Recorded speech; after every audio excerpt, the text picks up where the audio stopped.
Oh my gosh, I'm so excited right now.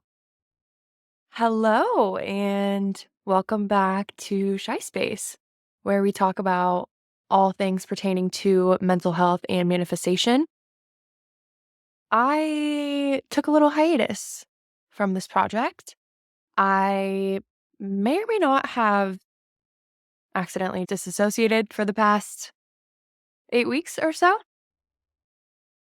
So sorry about that. With that being said, we are back and better than ever, and we surely have a lot to talk about. A little disassociation never hurt nobody, at least not today. That is actually not true. Disassociation is not something to joke about, but we're going to joke about it because life is funny and mental health is something that we should be able to laugh about, honestly. So, welcome back. If anybody missed me, probably not, but if anybody missed me, I am so sorry that it has been so freaking long since I've made an episode. I have really been struggling, I'm not gonna lie to you guys. Um, it's so interesting, like, this dichotomy of life that I think everyone lives, but I feel it so much more intensely nowadays because my life is truly so amazing. I used to, like, never cry from happiness, and now it's so common. And on the contrary, I go through these things that are really challenging on top of it and make me really miserable and make it so that I can't even work on projects that I'm really, really passionate about, which is saying something. So yeah, I don't know. It's really weird. On that note, it is 4:44 p.m. right now. So the angels are with us for this conversation and they know I'm excited. They know that I've been thinking about this episode for a long time. I actually have tried to film this episode like 3 separate times over the past few weeks. The first time, I had technical difficulties and I couldn't figure out what was wrong. And by the time I did figure out what was wrong, I was tired. The second time, I filmed before I was going out on a date, and I don't know what was wrong with me that day. I was not in a good headspace, so much so that I wanted to bail on the date. And I tried to record because I was already all done up. So I wanted to make it easy for myself. And I recorded for like 20 minutes and then I just stopped because it was so bad. Like, I haven't watched it yet because it's just so cringe to see myself trying to put out content and, like, speak and be interesting when I just was not in a headspace to be doing so. I'll probably spin up some funny clips once I can get over the embarrassment of watching myself.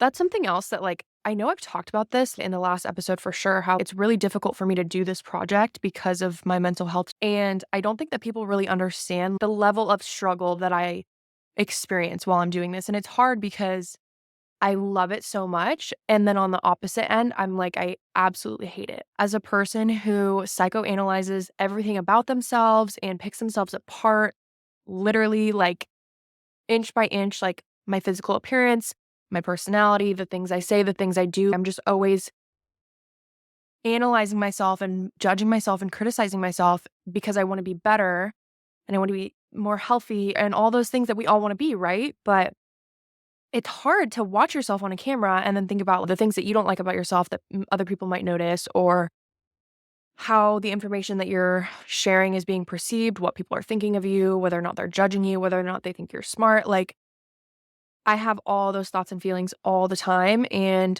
even with the very small following and audience that I share this content to, I still get people commenting on my TikToks being like, you know, whether or not I know them, having things to say like, oh, well, how do you change your thoughts? Like, it's a bunch of BS. Or, I've had people just DM me about it on Instagram and share their opinions, which I very much value and appreciate, but it's just hard. I'm very sensitive. I don't think y'all understand how sensitive I am. Like, I just take everything to heart. So if somebody says something bad to me, you know, I'll be fine.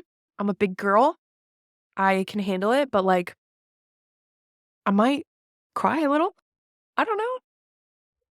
So, yeah, I mean, whatever. You're asking for it when you put yourself on the internet, right? But with that being said, it's just very out of my comfort zone. It pushes me a lot. And I love that. And I love the conversations that it allows me to have with the people in my life. And I love the feedback that people have given me in terms of actually supporting me and listening to me. I just feel like I needed to share that because I like to come on here and get myself all done up and smile big and be silly and, you know, put on this, I don't wanna say a facade because it's not a facade. I'm a very happy person, but I also have a lot of struggles. Like, even right now, I'm looking at myself in this ponytail because my hair is greasy, and I'm like, "Okay, why does my head look like that?" Anyways, the reason I just went on that really long rant was just to kind of explain where I've been at and why I haven't wanted to record. Another thing that I realized, and I'm actively realizing right now, which if you're watching on YouTube, you can see I have a different chair that I'm sitting in,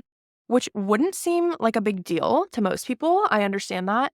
However, the guy that I was going on a date with when I tried to record a couple weeks ago, he came over and he took one look at my setup over here and was like, "No wonder you're having a creativity block. Look at that space that you record in. It's just that's not it," essentially. And I was like, "What do you mean? It's perfect." And he's like, "That chair, y'all can't even see them in the other episodes, but it's just like this plastic chair. And it has no arms or anything. And it's just my kitchen chair. Like, it's very uncomfortable, and I didn't choose this furniture. I don't know if I've mentioned this before, but my entire apartment is furnished by a company that just came in and did everything for me before I arrived in Dallas. The company is called Nixon Living. They're amazing. If you're ever considering moving somewhere in Texas, I think they service, like, Austin, Houston, and DFW, like, the major cities. You'd have to fact check me on that. However, they do an amazing job. They furnish my entire apartment with literally every single thing that I could need so that it would be easy for me not only to move there, but to move away if I decided that I didn't want to stay in Dallas, which, by the way, I hate to break it to y'all, but I ain't leaving. Texas, you're stuck with me. No, but on a real note, I absolutely love Dallas. I love living in Texas. I love Dallas. My life here is just so freaking good, and I manifested that. So it's makes it 10 times better. With that being said, I'm actually not moving back home like I originally thought I would after a year. I'm staying because I freaking love it here. It's so much better than California. Sorry, I said it. And anybody who's like an OG Texan, please don't come for me because I'm a transplant. However, I need to prove that I am a Texan at heart. I will do it. Okay. So yeah, Nixon is a great company. They furnish my entire apartment. Love them. And for anybody who's curious, I don't know, I've had some people reach out to me saying that they are thinking about moving out here. Um, I pay like $323 a month for all of my stuff, which I know is a lot of money, but I make a lot of money. And for me, it's about convenience. So I know that when I move again, I can start fresh and build my life out here for real. But for right now, I am not ready to do that. So it's a perfect option for me personally. I think that the other thing is when I do move in probably about a year, because my lease is up at the end of January, I will probably buy a home. And so I don't really want to buy a bunch of furniture for an apartment if I know that I'm going to be moving into a home in maybe like a year or so. I was thinking about buying something soon when my lease is up, but then I was like, what if something happens? Like, I meet somebody, I move, I get cold feet about Texas. I don't know. Life is crazy. I know I just said that I would dedicate my life to Texas, and I meant it, I swear. But anyways, okay, enough is enough. I don't even know what I was talking about aside from that. Lights on, no one home. What the hell? How did I even get on that topic of Nixon? Oh, the chair. Okay. What I was trying to say is I didn't choose these kitchen chairs. I would never choose these uncomfortable chairs. They're great. They look good in the apartment, but they're not cozy and they do not support a work from home girl. I don't have an office or a desk, so I just work from the bar stools and at the kitchen table and at the patio table. So he came into my house and he pointed that out and he was like, "This is not supportive of a creative space. You need to get cozy. Like, you should go sit on the couch." And I was starting to think about it. I was like, that's weird. He's actually right. Why do I think that if I sit in this tight chair that's so uncomfortable, my back is rupturing while I'm trying to talk and while I'm trying to be vulnerable and be authentic and also looking at myself in a camera, cringing every second of the way? Like, it's not going to support you to be comfortable and be yourself and make good content. And I don't know why I didn't think about that because all of these podcasters, you watch their clips, they're in these big comfy chairs. They've got these cozy studios that they work out of. That girl, Bobby, she literally lays in bed. I moved the chair, like the side chair that was in my living room, over to this corner. And I have to say, I feel like it's making all the difference because I know my mental health is not really that much back in check. I feel better, but I'm still struggling a little bit. Even right now, I'm just looking at myself and I'm like, this is awful. So I think it's the chair. I really think it's the chair. I'm not kidding. And I'm cozy. I have my hoodie on. I have leggings on. It's finally chilly in Dallas, so I get to snuggle up. Except actually, I just looked, it says it's 74. But all day it was 50, I swear. So we're into cozy fall season, and I am just ready to come back and slay the podcast world. I got a lot of valuable information to share and ways to help people, and that is my mission, and that is what I'm here to do. So that is what I'm going to do. And nobody can stop me. I actually do want to tell a funny story about the guy that I've been seeing. And if he listens to this, I'm going to be a little bit embarrassed because he has listened to some of my episodes. But anyways, this guy started talking like a couple months ago, and we had chatted over the year since I moved to Dallas, but nothing transpired in terms of like plans. And this one day I was just like, damn, I really want to hang out with this guy. There's so much back and forth, whatever. Like, I'm just going to reach out just randomly. So I just randomly texted him and I was like, hey, if you're around, we should go to drinks. And that was like a lot for me to do. I was really nervous. I didn't want to send that text, whatever. And so we end up, it's just like so funny. My life is a joke or a movie. I don't know, whatever you want to view it as. But we go to drinks and we're hanging out, whatever. And in my mind, I'm on a date, right? Like, that's a date. And I found out while I was on this adventure that it was not a date, that he was not under the impression that we were on a date at all, which was like very confusing for me. I'm sorry.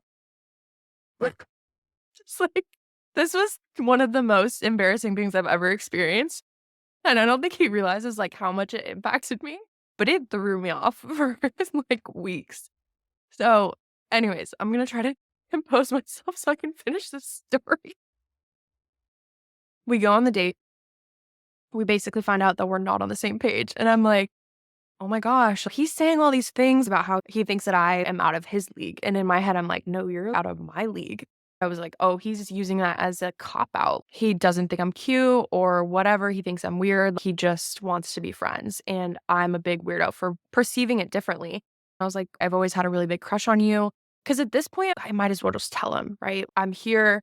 I've already embarrassed myself. Let's just get it all out there. And he basically said that I wasn't giving him that vibe. And I think that's why I find it so funny because to me, I'm like, I was giving as much of a vibe as I can give. So we leave that night and I'm just mortified, truthfully. I spent the whole next day analyzing the situation, talking to everybody about it, trying to understand what happened and whether or not I did something wrong or if I really wasn't giving the vibes. And then also just trying to weigh out the different possibilities. So he actually texted me that night, which I thought was so weird because I was like, what? And then he was texting me a lot, trying to ask me to hang out over the next few weeks. So it was throwing me off even more because I'm like, why is this guy texting me so much to hang out if he just wants to be friends? You don't do that with somebody that you're not that close with. A few weeks later, we went out to a bar and basically things ended up getting cleared up for a lack of a better explanation.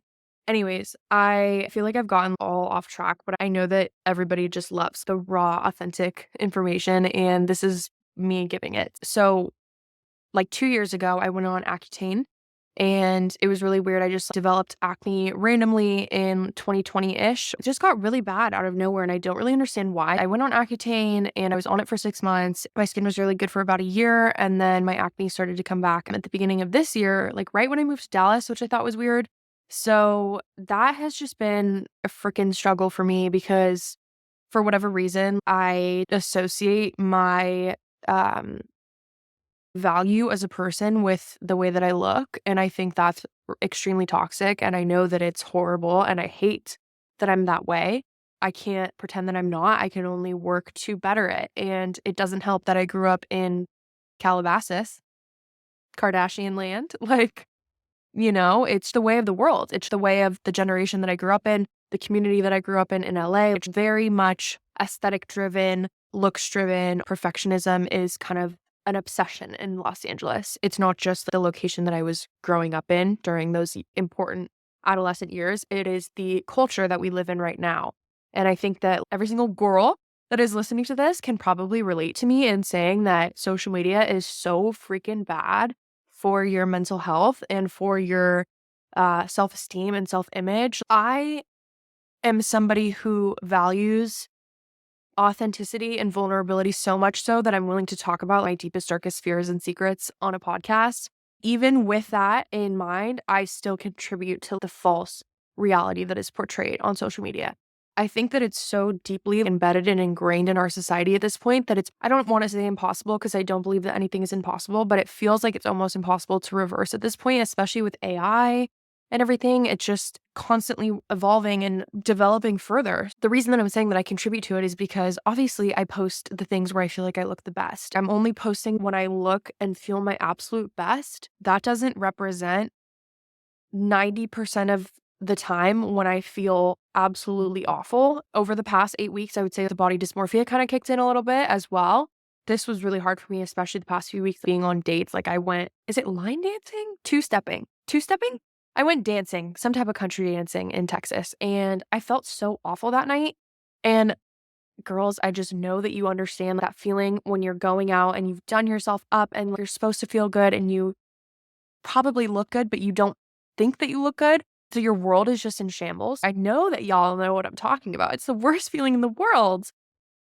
And that's how I felt that night. As much as I hate talking about it, I know that I should because I know that so many people experience it. I talk to my friends about it all the time. It is so bad. It's another result or outcome, if you will, of the social media influence that is had on our mental health as women, especially the unrealistic expectations, people editing photos. I used to do that too. Like, let's be real here. I will be honest about that. Back in the day, I used to edit my photos. I feel like most people did, which is so awful. I feel really bad about ever doing that and ever setting false standards for people. That is just the worst. And I want y'all to know that you're beautiful and you're loved. And something that I've realized, well, I've always known this, but recently I've really realized it. It's just like, this is so cheesy, but how Love is Blind.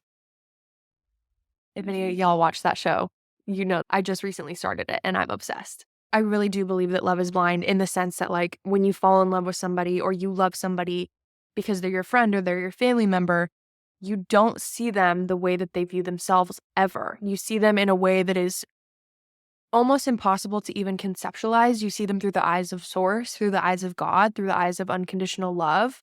Whatever resonates for you, that is the lens and the perspective that you view the people that you cherish most in your life. And I think the goal for everyone at the end of the day, whether or not they know it, is to form that same level of love and that same strong relationship with themselves, because that is the key to life. If any of you guys have read The Untethered Soul, is that the name of it? Untethered Soul? Yeah. Then you know exactly what I'm talking about, because that is everything that book speaks to. However, if you have not read the book, it is essentially a spiritual book that talks about how we are constantly suffering mentally because of this chatter and this constant strive towards something or strive towards perfection, whatever it may be, whether it's the fact that you're not able to live in the present moment and be grateful for what you have because you're constantly thinking about the next thing, or whether you can't accept yourself for who you are because you're constantly wanting to be better. These are all things that I struggle with. And when I listened to that book, it was amazing. I feel really passionate about the concepts in that book and the fact that many people would benefit from reading it or listening to it. I think the biggest challenge is just accepting life for what it is and accepting ourselves for who we are. Because once we do that, there's no struggle, right? There's no fight. There's no battle between you and you. There's no battle between you and anybody else. Because when you're truly at peace and you're truly in alignment, people can't rob you of that experience. And that's how you know that you're doing the work and that you've got it figured out in one way or another, because you're able to experience that. Going back to that comment that I made about the relationship with yourself. I think that through this process of my podcast, it's probably very obvious that this is therapeutic for me, but I know that it's therapeutic for other people too. And that's the only reason that I want to do it. I think that we can all help each other get there. When you're surrounded by the right people, it just becomes a way of life. Like, why do we speak to ourselves in these horrible ways all the time? Anytime I look at myself in the mirror and I start to pick myself apart or say mean things to myself, like, oh my gosh, I shouldn't have eaten that last night. I shouldn't have eaten as much as I did yesterday. I should be working out more, just bad stuff. I think one of two things happens. Like, to answer the question of how do you control your thoughts? People are always like, how do you change your thoughts? I can't think my thoughts think me. I totally get that because a lot of the time I feel that way. And my answer to that would first be that you need to meditate because that is the only way to train your mind to be able to separate from conscious and subconscious. Think about your mind as a software on your computer that has a program and has a code. And in order to construct that code and rewrite it into something that is more positive, you have to get below the surface. The only way that you can do that is to quiet your mind and navigate the attention and the focus elsewhere. So, the whole purpose of meditation is that you quiet your mind and you focus on specific things that trains your mind to be more responsive to that intervention. Then you stop having these rapid firing thoughts that feel like they're uncontrollable. The mind is an operating system. And once you figure that out, you're able to then better navigate the thoughts when they come in. So for me, either one of two things is happening. I'm having the rapid firing thoughts and I'm not aware that I'm doing it again, like picking myself apart, being negative, and I just spiral and then I start to feel really awful. And I'm like, oh my God, why am I feeling so awful? Everything's good, everything's fine. I just feel terrible. And then I'll start to become aware. That's the key, is the awareness. When the operating program is operating and it's just doing its thing, it's hard to notice. You have to become aware. You have to look at the code that's being written. What is your subconscious mind constantly feeding you? If it is constantly feeding you stress, anxiety, negativity, bad thoughts, bad vibes, worst possible outcomes, scary, frightening, spooky vibes, spooky October vibes, then that is a problem. But you, pointing at you, have the power, whether or not you're aware of it, to rewrite that and have it run on an automatic program that is positive and feeds you affirmations and grateful thoughts and overall gratitude in general and positive aspects and best possible outcomes. There are people who actually live that way. I know, that's crazy, right? It's the goal. I want to be able to look at myself in the mirror and say, I have looked better, but I absolutely love that. And that is not how I feel. That is not how I feel 97% of the time. And I hate saying that because I don't like to give power to those feelings and emotions.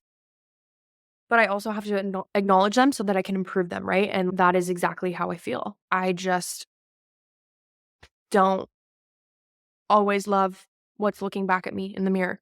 And I think that's also just human nature, but it is obviously not ideal. For the body dysmorphia stuff, I have the ability to then like hear my thoughts, and this is how I envision it. Because you are not the thinker of your thoughts, you're the observer of your thoughts. You are not your thoughts. You are just the conscious awareness of your thoughts. And so that brings a lot of power to you because you think of yourself as almost like this higher being and you're just watching them come in. And that's the whole idea behind meditation. You see a thought, you release it, and then you go back to focusing on your breathing or a part of your body or a certain manifestation. I remember I am consciousness. I'm having an experience, but I can dictate this experience. And then I think about myself mentally, removing from my brain almost. And then looking at the brain and seeing the thought come up, right? Like it pops up and it says, you're fat and you're ugly and nobody will ever love you. These are the things I think. And then it's it can go to the right, which is you need to lose weight and you need to get their nose jobs. That's an option to go down that route. Or you can go the other route and say, There is absolutely no proof in my life that supports that statement, that I am ugly and fat and that nobody loves me. Nothing in my life supports that statement. And I know that that can be a little bit trickier for things that are a little bit scarier, but once you start to do the work, you have the things that you can say and you have the tools in your toolbox for the affirmations and the statements that you can use. If you want to learn how to improve that, I highly recommend you listen to Abraham Hicks. I'm telling you, they are my savior. They are my God, my everything. I'm actually going to a seminar that they're hosting in a couple weekends in Dallas. So I'm really excited about that. The only reason that I know how to reframe negative thoughts so well and that I've been able to create such an amazing life for myself and overcome those challenges is because I practice and adopt the concepts that Abraham Hicks teaches in terms of how you think about things when they're causing a lot of resistance and a lot of anxiety and stress. Something that they always say is that when you're really freaked out, you got to go general, which essentially means if you're thinking about a subject and it is just producing the worst anxiety in you and you just can't even think straight, you can't even find a positive thought because you're just so caught up in the stress and the worry, you're just like, this is doomsday. Then you have to get really, really general in the reframing that you do. Let's say you're worried about money and you're worried that you're not going to pay your bill, rather than having things like, you know, I will be able to manifest this money or I always make enough money. You have to get even more general and be like, I know everything's always working out for me. I know that I'm always being guided and supported even when it doesn't seem that way at times. I trust that things will work out for me. Nothing's happening right here in this exact moment. I can't control the future. I'm telling you, if you just look up the subject that you're struggling with and Abraham Hicks, there is gold all over YouTube. That is my advice. But I really want to talk quickly about the new job that I just manifested. So that was kind of part of the stress that I had been experiencing. Basically, for the past 6 months, I've just been in a very challenging role at the agency that I was working at, where I was blessed with the opportunity to be kind of propelled upwards in my role unexpectedly and been given a lot of responsibility at the job. And it was something that I had never experienced before, and it really took a toll on my mental health in ways that I wasn't really cognizant of at the time. I just was so wrapped up in my work and I was so stressed out that I couldn't take time even on the weekends to film my podcast because I was just so burnt out and so overwhelmed and exhausted all the time. I was drinking way too much coffee to try to stay awake because I couldn't sleep because I would dream about work and I would always be stressed about work. So I was never resting and it was not good. Obviously. Anyways, some things happened. And it was time for me to get a new job. And I was kind of in a panic because I know that the market is a little bit challenging right now. Um, I think that it's been that way for a while. So I don't even really know if I agree with that statement at this point, but I just know that people always say that it's challenging and that it's taking them forever to find a role. So I was a little I'm I'm not even gonna lie. Why am I trying to lie? Like, this is a place of authenticity. What is wrong with me? I had a panic attack. Okay, guys, I had a panic attack. I really did. My poor parents. Crap that they have to deal with. I'm so dramatic. I was freaking out about every little detail having to do with this job situation. I was freaking out about finding a new job and then about the fact that I had to leave my job. And I was worried that my boss was going to be upset with me for going to a competitor agency. And so I spiraled about that. Not only did I just completely stress myself out and make a whole big dramatic explosion for no reason and ruin my parents' Monday, or whatever day it was, it also worked out better than I could have ever imagined, you guys. I was able to leverage my network and get an opportunity to interview at a competitor agency for basically the same exact role that I was doing, but just a bump up, like a better position, a better salary. At the end of the day, it was a huge blessing. There were parts of my job that I didn't really like because it was structured differently where we didn't get traditional PTO.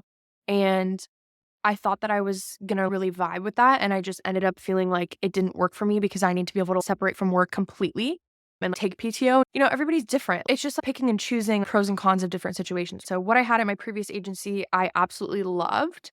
But then when I stepped into this new role, I realized how many other benefits there were to the change that I just didn't even have an awareness of at the time. To top it off, I got the job offer within 2 business days. It was a crazy turnaround time. They weren't even actively hiring for the role. It just was one of those things where they were told that I was essentially on the job market, and they were like, "All right, let's open up the position for her. She's gonna help us structure the role. She's gonna tell us what she wants." It is literally a dream come true. And I just panicked about it and cried about it and stressed about it rather than thinking, "Oh my gosh, this could be the best thing to ever happen to me," and it was. And on top of it, I thought my boss was gonna be mad at me, and she ended up sending me a gift on my first day. She sent me cupcakes and flowers and this, like, really cool elderflower drink or something. I don't know. It was just the sweetest thing ever, and I'm literally so stupid. I don't know. Do as I say, not as I do. That's all I gotta say. My mom and dad always said that to me growing up. Do as I say, not as I do. And that is exactly what I'm gonna leave y'all with today because I am not a perfect example of how to live life at your peak level, but I do have the strategy and the approach to doing so in my brain that I can share with you. Take full advantage of that. Take that and run. So, anyways, feels really, really good to be back here. I will say I did not enjoy dragging this chair from the living room over here, so I might just have to leave it and make my apartment look super ugly, but I'll keep you guys posted. And as always, I love you guys so much. If you're listening to this and you listened all the way through, you are amazing. And I hope you're having an amazing day. I can't wait to chat with you again. And yeah, thanks for listening.